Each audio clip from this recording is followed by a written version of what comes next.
अमर रहे। जाट महासभा जिंदाबाद, जाट महासभा सतपाल मलिक अमर रहे, सतपाल मलिक अमर रहे। राष्ट्रीय सम्मान क्यों नहीं? राष्ट्रीय सम्मान क्यों नहीं? राष्ट्रीय सम्मान क्यों नहीं? राष्ट्रीय सम्मान क्यों नहीं? सतपाल मलिक अमर रहे, सतपाल मलिक अमर रहे। आपका नाम? मेरा नाम राजेश मलिक। आप ज्ञापन किस लिए दे रहे हैं? हम डीएम साहब को ज्ञापन के माध्यम से राष्ट्रपति भारत सरकार को राष्ट्रपति महोदया को देने। किस मामले में देने आए हैं? हमारे नेता, हमारे क्या किसानों के, मजदूरों के, सबके नेता चौधरी सतपाल मलिक जी का जो निधन हुआ है, जो कि 4-5 राज्यों के राज्यपाल रहे, सांसद रहे, राज्यसभा सांसद रहे, और उनको राजकीय सम्मान नहीं दिया गया। मैं ये पूछना चाहता हूँ कि आखिर क्यों नहीं दिया गया? आप श्रीदेवी को राजकीय सम्मान दे सकते हैं, एक एक्टर को, उनको क्यों नहीं?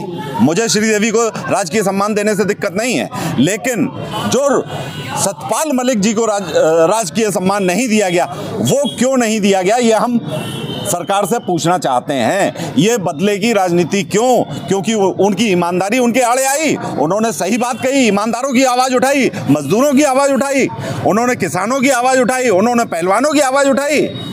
आप सबकी आवाज़ें क्यों बंद करना चाहते हैं? सही को सही करिए। आप हमारे मालिक हैं, आप सत्ता चला रहे हैं। आज के देश में प्रधानमंत्री ही राजा होता है इस व्यवस्था में, और राजा ही अगर प्रजा का ख्याल नहीं रखेगा तो प्रजा क्या करेगी?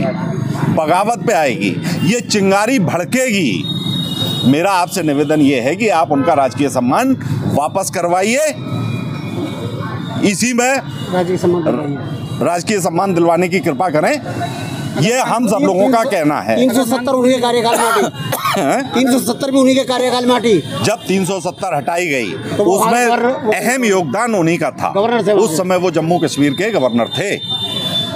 जिस समय वो जम्मू कश्मीर के गवर्नर थे, उनको एक व्यापारी के द्वारा रिश्वत की पेशकश की गई, जिसकी उन्होंने शिकायत माननीय प्रधानमंत्री जी से की थी, और वो शिकायत, जो शिकायत उन्होंने की, उसी शिकायत में उनको मुलजिम बनाकर सीबीआई से चार्जशीट लगाई गई। उनके घर से क्या मिला? सीबीआई, ईडी सब कुछ इन्हीं की हैं, सब सरकारों की होती हैं। उनके घर से उनको क्या मिला?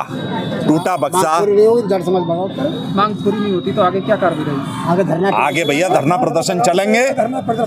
ये पब्लिक का हक है, अपनी आवाज उठाने का हक है, हम लोग आवाज उठाएंगे। एक सवाल और दो। आपका नाम पहले जाना चाहता हूं। वीपी चौधरी। मैं सरकार से ये पूछना चाहता हूँ, वर्तमान सरकार से, यदि वो इतने ही खराब थे तो 4-4 राज्यों के गवर्नर क्यों बनाए गए?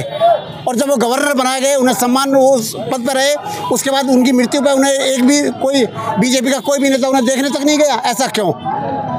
क्या वो एक जातिगत, पर्टिकुलर एक जाति के थे इसीलिए हुआ? ये सरकार के प्रश्न है, वो सरकार अपना जवाब दे। धन्यवाद।